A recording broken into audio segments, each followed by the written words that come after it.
हम लोग अगली बार पढ़े थे प्रकाश का प्रवर्तन में क्या पढ़ रहे थे कि उत्तल दर्पण अवतल दर्पण में फोकस से होकर जाता है, कैसे उसमें कैसे प्रतिबिंब बनता है, किसमें आभासी बनता है, किसमें आभासी बनता है, अपसारी बनता है। तो वो सारा चीज को हम लोग पढ़े थे। इसी तरह से हम लोग जो है आगे आज पढ़ेंगे, है ना, और कि किस तरह से प्रतिबिंब बनता है और किस तरह इस फिजिक्स में हमारा ये काम प्रकाश का होता है। फोकस एफ से दर्पण के ध्रुव P की दूरी को दर्पण की फोकस दूरी कहते हैं। फोकस एफ से दर्पण के ध्रुव P की दूरी को दर्पण का क्या कहते हैं? फोकस दूरी। और इसको हम लोग एफ छोटा एफ से सूचित किया जाता है। सो कैसे करते हैं? छोटा एफ से सूचित करते हैं। थोड़ा सा कट करो, कर दिए। इसको पहले सिंगल बोलने दो। देखो ये हमारा अवतल दर्पण है। इस अवतल दर्पण में सूर्य से आती प्रकाश की किरणें आ रही है। ये देखो ये आ रही है, एरो दिखा रहा है कि इधर से आ रही है और फिर ये इधर लौट गया, है ना। ये एरो दिखा रहा है कि इधर लौटा। हम लोग पिछले क्लास में पढ़े थे कि कैसे प्रकाश की किरणें आती है जब भी, तो कहां पर आकर मिलती है? एफ पर ही आकर मिलेगी। और जो एफ और पी के बीच की दूरी है उसको हम लोग क्या कहते हैं? फोकस दूरी। ठीक है, ये मुख्य अक्ष हमारा है, इसमें वक्रता केंद्र सी है, फोकस मुख्य फोकस एफ है, यहां से यहां तक की दूरी को एफ कहते हैं। इस तरह से हमारा होता है। इसे क्रियाकलाप 2 में कागज के एक छोटे टुकड़े को गोंद की सहायता से एक तिल्ली से चिपका देते हैं। तिल्ली को हैंडल के रूप में इस्तेमाल करते हैं हुए कागज के टुकड़े को एक अवतल दर्पण के बहुत निकट लाकर दर्पण को सूर्य की ओर करते हैं। अब कागज को धीरे धीरे दर्पण से दूर ले जाते हैं। कुछ दूरी पर कागज पर एक गोल धब्बा बनने लगता है और कागज की स्थिति और उसके कोण को बदलकर कागज का छोटा चमकदार बिंदु पाते हैं। इस स्थिति में दर्पण के ध्रुव से कागज की दूरी माप लेते हैं और यह दूरी लगभग दर्पण की फोकस दूरी बराबर होती है। अगर हम यहाँ पे कागज का एक टुकड़ा रखेंगे या कार्टून का और इस दर्पण को धीरे धीरे लेकर जाएंगे और एक जगह केंद्रित जब हो जाएगा, इधर से भी चारों तरफ से एक ही जगह पे आएगा। पहले छितरा हुआ था, अब यहाँ देखेंगे तो यहाँ से यहाँ तक हम इसके से जब नाप लेंगे तो इसी दूरी को क्या कहेंगे? फोकस दूरी। अच्छा, तो इस तरह से हमारा फोकस दूरी को नापने में बहुत आसानी से क्रियाकलाप हुआ। गोलीय दर्पण की फोकस दूरी और उसकी वक्रता त्रिज्या में आखिर क्या संबंध है? ठीक है, तुमको एग्जाम में भी आएगा।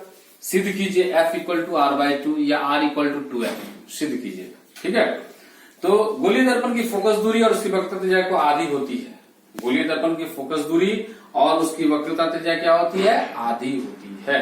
एक अवतल दर्पण, ये हमारा अवतल दर्पण है B और B', है ना, जिसका ध्रुव P है। जिसका ध्रुव क्या है? P है और PC मुख्य अक्ष है। PC मुख्य अक्ष है और AB एक आपतित किरण है। AB आपतित किरण मतलब प्रकाश होके आ रहा है। AB एक आपतित किरण है जो अवतल दर्पण के मुख्य अक्ष PC के समांतर, इस PC के समांतर में आ रही है और किरण AB दर्पण से परिवर्तन के बाद मुख्य फोकस F से होकर गुजरती है। जो AB आ रही है किससे होकर गुजर रही है? मुख्य फोकस होकर गुजर रही है। त्रिज्या CB, C और B, ये यहां से लेके यहां तक जो त्रिज्या हमारा जिससे ये सेंट्रल दर्पण बन रहा है ना, तो उसका सेंटर होता है C। वही CB दर्पण सतह B बिंदु पर अविलंब है। यहां से यहां पर अविलंब है, ये सीधा है। इसलिए परावर्तन के नियम से यह कोण इस कोण से के बराबर होगा, एकांतर कोण से, और यह कोण की कोण के दोनों बराबर होगा, मतलब I=R होगा। ये जो I है =R होगा। ये आपतित कोण है, ये परावर्तन कोण है। और ठीक उसी ढंग से हम लोग लिखेंगे कोण ABC = कोण PCB, क्योंकि ये I इसके बराबर है और ये R, तो यहां हम लोग इसके बराबर इसको कर दिए तो इसका नाम हमारा हो जाएगा कोण ABC = इसका नाम हो जाएगा कोण CB एफ, इसका नाम है एफ, सी बी एफ, ये कोण के बराबर है, यानी आपतन कोण परावर्तन कोण के बराबर है। यही बात लिखा हुआ है, A B C equal to कोण सी बी एफ। फिर लिखे हम A B C equal to B C F, B C F, यहाँ पी तक नहीं गया, एफ तक ही गया, उसमें कोई दिक्कत नहीं, इसको एफ सी बी करो या बी सी एफ करो, कोण बी सी एफ हम यहां से यहां तक ले गए, इससे कोई दिक्कत नहीं, ठीक है। तो यह कोण कैसे बराबर हुआ? एकांतर कोण से, एकांतर कोण से, मतलब ये कोण इस कोण के बराबर है एकांतर कोण से, हम इसको लिया है, अर्थात देख रहे हैं दोनों में एबीसी मिल रहा है कोण, तो ये दोनों भी बराबर हो जाएगा, यानी ये कोण इस कोण के बराबर हो जाएगा, ठीक है। तो यही चीज हम लोग लिखेंगे, कोण सीबीएफ इक्वल टू कोण बीसीएफ, कोण सीबीएफ इक्वल टू कोण बीसीएफ। इस तरह से दोनों कोण हमारा बराबर हो गया, तो फलस्वरूप सीबीसीएफ एक समबाहु त्रिभुज है। इस तरह से हमारा यह जो एक त्रिभुज है, ये चतुर्भुज है हमारा, ये कौन सा? सीबीसीएफ, सी बी फिर सी है ना, एफ हमारा क्या है? तो एक समद्विबाहु त्रिभुज है ना। समद्विबाहु त्रिभुज का मतलब क्या हुआ? जिसमें दो भुजा आपस में बराबर है। तो अतः B F equal to F C, B F equal to F C, B F equal to F C, ये बी एफ यहां से यहां तक का जो दूरी है और सी एफ का जो दूरी है वो दोनों क्या है? आपस में बराबर है, समद्विबाहु त्रिभुज है। इसलिए यदि बीपी के बहुत ही निकट हो, बी और ये पी आपस में बहुत ही निकट हो, बहुत ही निकट का मतलब हुआ कि चूंकि दर्पण पे है तो दर्पण में हमारा यहां ले यहां ले यहां ले यहां ले, हो सकता है ये वाला एकदम यहीं पे है तो बहुत निकट है, इसलिए इसको बी पी भी कह सकते हैं, है ना। अर्थात हम लोग B F equal to P F भी कह सकते हैं, B F equal to P F भी कह सकते हैं कि वह उसके बराबर है। अर्थात P F equal to F C, P F जैसे दोनों बराबर है तो दोनों ही बराबर होगा, P F equal to F C. तो हम लोग क्या देख रहे हैं? ये वाला दूरी और ये वाला दूरी बराबर हो गया है, पी एफ को हम लोग एफ के द्वारा दर्शाते हैं, तो और सीपी को हम लोग आर के द्वारा दर्शाते हैं, बड़ा आर के द्वारा, वक्रता त्रिज्या, क्योंकि सी हमारा केंद्र है। तो इस तरह से हम लोग यहाँ पे लिख सकते हैं P F equal to PC या एफ या पीसी का आधा, किसका आधा?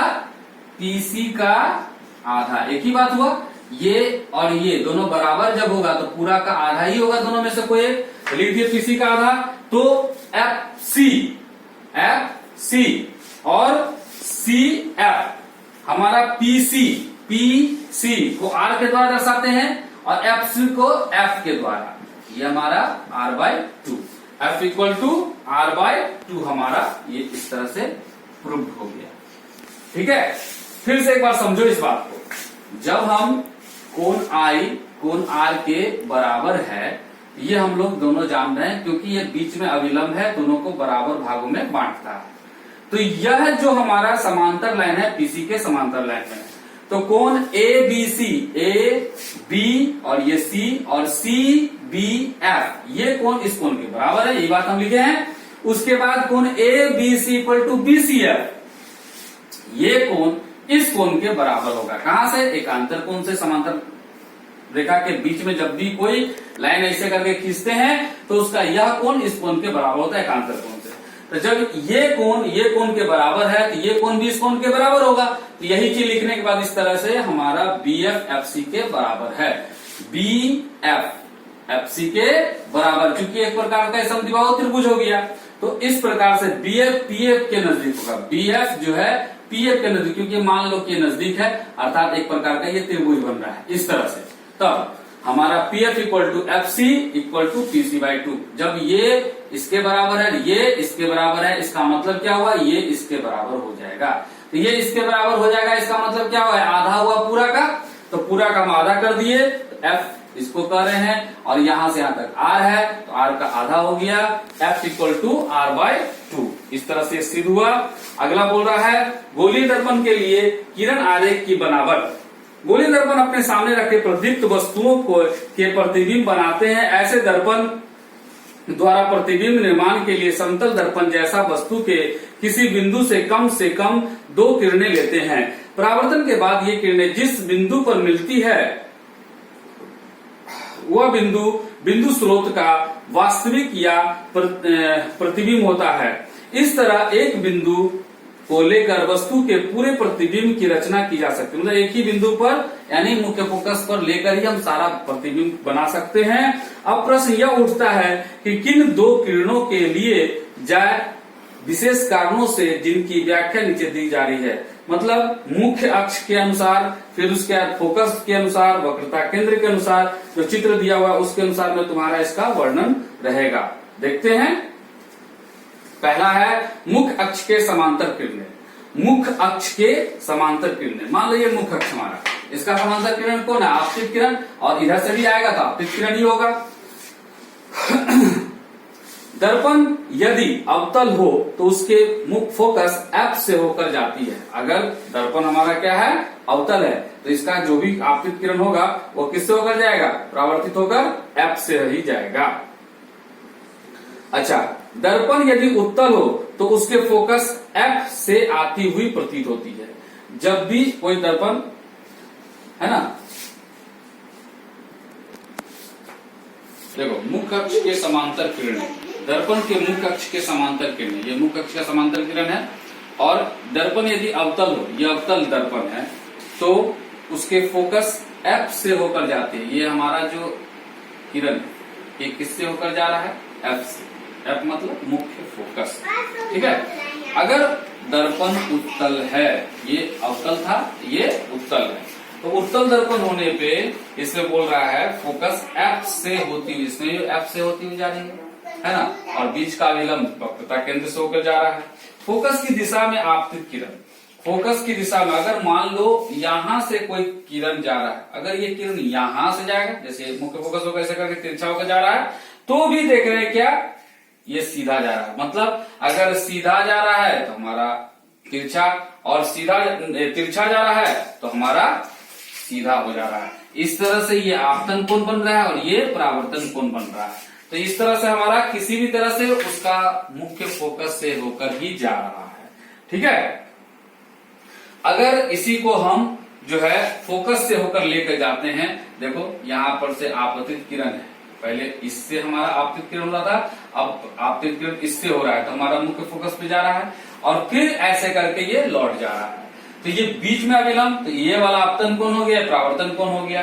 तो यह इस तरह से हमारा फोकस जो है बिना हुए कोई भी किरण आगे नहीं जा सकता, ठीक है। देखो अब है वक्रता केंद्र की दिशा में आपतित किरण। चूंकि वक्रता क्रिया दर्पण पर स्थित किसी बिंदु पर अविलंब होती है, इसलिए जो किरण दर्पण के वक्रता केंद्र C से की दिशा में दर्पण पर पड़ती है वो दर्पन पर लंबवत होती है। अतः परावर्तन के बाद वह किरण उसी पथ पर लौटती है। अगर हम अवतल दर्पण में जाते हैं और अगर वक्रता केंद्र से होते हुए कोई प्रकाश का किरण अगर दर्पण पे पड़ता है तो फिर उसी पर से होकर लौट जाता है। मतलब ऐसा लगता है कि किरण आ भी रहा है उसी रास्ता से और जा भी रहा है उसी रास्ता से। इस तरह से हमारा प्रकाश के परावर्तन का नियम। लेकिन अगर उत्तल दर्पण में देखते हैं तो उसमें भी उसी तरह से आ रहा है और उसी से जा रहा है, ठीक है। अब ध्रुव की दिशा में आपतित किरण। चूंकि ध्रुव P पर आप प्रधान अक्ष दर्पण पर अविलंब यदि कोई किरण दर्पण पर ध्रुव की दिशा में मुख्य अक्ष से I कोण बनाती हुई आपतित होती है तो परावर्तन के नियम पर परावर्तित किरण भी मुख्य अक्ष से I के बराबर कोण R बनाती हुई निकलेगी। अगर हम मुख्य अक्ष पर डायरेक्ट प्रकाश का किरण कोई आ रहा है तो ठीक लौट के जाएगा, आपतन कोण मुख्य अक्ष के समांतर न रहकर जैसे आ रहा है वैसे विपरीत दिशा में लौट कर जाएगा। अवतल दर्पण में ऐसे होगा, उत्तल दर्पण में हमारा ऐसे होगा। इसका फिगर तुम्हारे बुक में दिया हुआ है, सब उससे पढ़ के समझ सकते हो। उपयुक्त सभी परिस्थितियों में परावर्तन के नियम का पालन होता है। आपतन बिंदु पर आपतित किरण का परावर्तन इस प्रकार होता है कि परावर्तित किरण, आपतित किरण और आपतन बिंदु पर अभिलंब के तल जिसे आपतन तल कहा जाता है में होता है। मतलब परावर्तित किरण, आपतित किरण और आपतन बिंदु, इसमें ये फिगर नहीं है, उस फिगर में रहता है जो दिखेगा तुमको सब एक जैसा रहेगा। परावर्तन कोण आपतन कोण के बराबर होता है, ये तो हमेशा हर जगह बराबर होगा, जो समतल दर्पण में बताए थे उसी तरह से। अब है गोलीय दर्पण में बने प्रतिबिंब। सबसे अहम चीज है, तुमको 3 नंबर से आता है एग्जाम में क्वेश्चन, ये गोलीय दर्पण का किस प्रकार से प्रतिबिंब बना है। एक दे देगा नाम, जैसे वस्तु अवतल दर्पण के फोकस दूरी पर स्थित है, ध्रुव के बीच स्थित हो तो कैसे उसका प्रतिबिंब होगा, इस तरह से वर्णन करके तुमको बोलेगा। हम किरण आरेख द्वारा किसी गोलीय दर्पण के मुख्य अक्ष पर विभिन्न दूरियों में रखी वस्तु के प्रतिबिंब की स्थिति, आकार तथा प्रकृति जान सकते हैं। किरण आरेखों में P दर्पण का ध्रुव होता है, C दर्पण का वक्रता केंद्र होता है, F दर्पण का फोकस होता है, PC दर्पण का मुख्य अक्ष होता है, AB मुख्य अक्ष और वस्तु की रखी वस्तु होती है, A' B' मुख्य अक्ष पर बना वस्तु का प्रतिबिंब होता है। वस्तु के किसी बिंदु A से विशेष किरणें में से कोई 2 किरण लेते हैं। दर्पण के परावर्तन के बाद ये किरणें जहां A' पर काटती है, A का वास्तविक प्रतिबिंब बनता है। परंतु यदि ये बिंदु किसी बिंदु A' से आती हुई प्रतीत होती है तो A वहां A का आभासी प्रतिबिंब होता है। अगर A' से आती हुई प्रतीत लगेगा तब इसका मतलब उसका प्रतिबिंब कैसा होगा, आभासी होगा। वास्तविक किरणों तथा वस्तुओं को पूरी रेखाओं से होकर आभासी यानी काल्पनिक किरणें तथा प्रतिबिंबों को टूटी हुई रेखाओं से दर्शाया जाता है। मतलब आभासी प्रतिबिंब जब भी बनेगा तो टूटा हुआ रेखा में होगा, क्योंकि वो आभासी होता है, आभास होता है कि ऐसा बन रहा है, लेकिन ऐसा होता नहीं है। अवतल दर्पण के सामने विभिन्न दूरियों पर रखी वस्तुओं का प्रतिबिंब,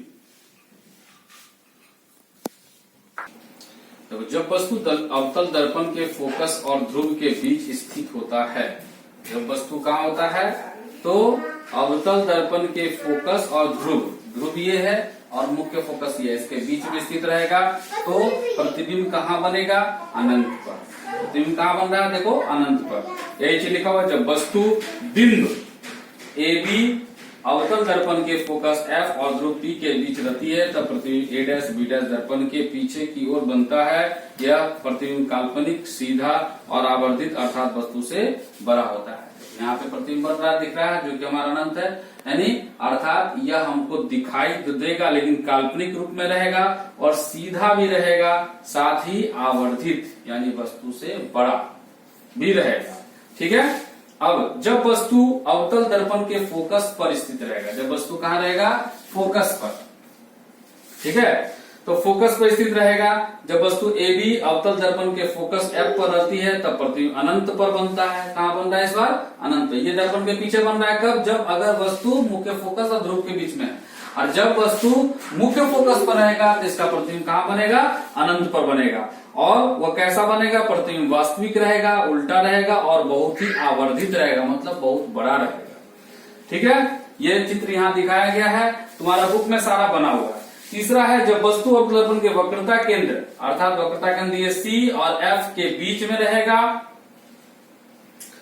तब जब वस्तु AB अवतल दर्पण के वक्रता केंद्र C और F के बीच रहती है तब प्रतिबिंब A' और B' वक्रता केंद्र और अनंत के बीच बनता है। वक्रता केंद्र और अनंत, ये अनंत हुआ तो दोनों के बीच में बना, A' B' बना। जो यह प्रतिबिंब वास्तविक, उल्टा और आवर्धित होता है। ये कैसा होता है, वस्तु से बड़ा होता है, उल्टा होता है, आवर्धित मतलब को दिखाई देगा।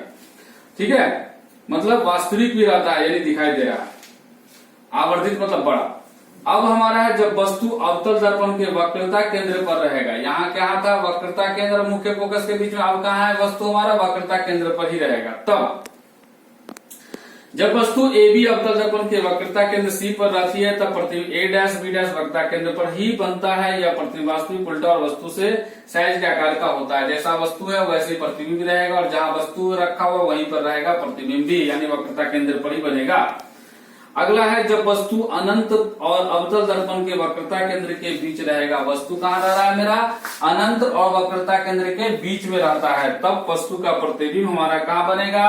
वक्रता केंद्र और मुख्य फोकस के बीच बनता है, जो वस्तु से छोटा रहता है और वास्तविक होता है। अब है जब वस्तु अनंत पर रहेगा। वस्तु कहाँ रहेगा?